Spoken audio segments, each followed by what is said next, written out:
નમસ્કાર, આપ જોઈ રહ્યા છો પાટનગર નેટવર્ક ન્યૂઝ અને હું છું આપની સાથે રેના। બુલેટિનની શરૂઆત કરીએ સાબરકાંઠાથી। તો સાબરકાંઠામાં સિંચાઈ વિભાગ દ્વારા રવિ સિઝનને લઈને 5 જળાશયોમાંથી પિયત માટે પાણી આપવાનું આયોજન કરવામાં આવ્યું હતું। 5 માંથી હવે આ છેલ્લું પાણી અપાઈ રહ્યું છે, ત્યારે ઉનાળુ વાવેતરમાં પાણી નહીં મળે તો ખેડૂતોને ભારે નુકસાનની ભીતિ સેવાઈ રહી છે। તેથી ખેડૂતોએ વધારે પાણીની માંગ કરી છે, પરંતુ હવે સિંચાઈ વિભાગ આ છેલ્લું પાણી આપી રહી છે। ત્યારે ખેડૂતોએ ઉનાળુ પાકની તૈયારીઓ પણ કરી દીધી છે। ત્યારે કેટલાક ખેડૂતોએ વાવેતર પણ શરૂ કર્યું છે। ત્યારે જો પાણી નહીં મળે તો ખેડૂતોને નુકસાનની ભીતિ સેવાઈ રહી છે।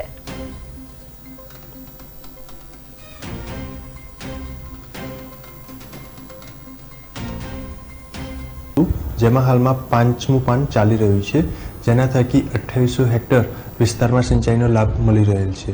તે રીતે ધરોઈ જળાશય યોજનામાંથી 6 પાનનું આયોજન કરવામાં આવેલું હતું અને હાલમાં 5મું પાન ચાલી રહેલું છે, જેનાથી અંદાજિત 10,000 હેક્ટર વિસ્તારમાં સિંચાઈનો લાભ મળી રહેલો છે। તે રીતે ખેડવા જળાશય અને હનાવ જળાશયમાં 6 પાનના આયોજન કરવામાં આવેલા હતા અને બંનેમાં 6ઠું પાન ચાલી રહ્યું છે, જેનાથી ક્રમશઃ 400 અને 650 હેક્ટર વિસ્તારમાં સિંચાઈનો લાભ મળી રહેલ છે। હાથમાંથી જળાશય યોજનાની અ, બ, ક ઝોનમાં 5 પાનનું આયોજન કરવામાં આવેલું હતું, જેમાં પણ તેનું અંતિમ પાન 5મું પાન ચાલી રહેલું છે, જેનાથી અંદાજિત 8,000 હેક્ટર વિસ્તારમાં સિંચાઈનો લાભ મળનાર છે। ઉનાળુ વાવેતરમાં ખાસ કરીને બાજરી, મકાઈ અને મગફળીનું પણ વાવેતર વિપુલ પ્રમાણમાં થાય છે। એ જ પ્રમાણે શાકભાજીનું પણ વિપુલ પ્રમાણમાં થાય છે। આમાં જો કેનાલનું પાણી, જે હાથમાંથી કેનાલનું પાણી આપવામાં આવે છે, તો જો ઉનાળામાં બંધ કરી દેવામાં આવશે, 1-2 પાન પણ નહીં આવે, તો ઉનાળુ પાકમાં અમુક એરિયા એવા છે કે ત્યાં પાણી પાવા માટે ઉલાર્યું પાણી ચાલે છે અત્યારે, ઉનાળામાં તો બિલકુલ બંધ થઈ જાય છે। જો આ પાણી આપવામાં 2-3 પાન આપવામાં નહીં આવે તો ઉનાળુ પાક જે છે એ ખેડૂતો લઈ શકશે નહીં।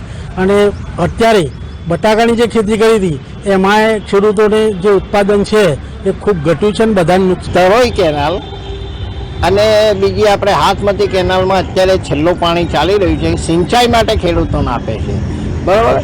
પણ હવે પાણી બંધ કરવાની વાત કરી તંત્રએ, તો બીજી તરફ ખેડૂતો છે ને ઉનાળુ પાકનું વાવેતર કરી બેઠા છે અથવા તો વાવેતર કરવાનું આયોજન કરી દીધું છે। ખાતર, બિયારણ, દવા અને જરૂરી સરસામાન લાવી દીધો છે।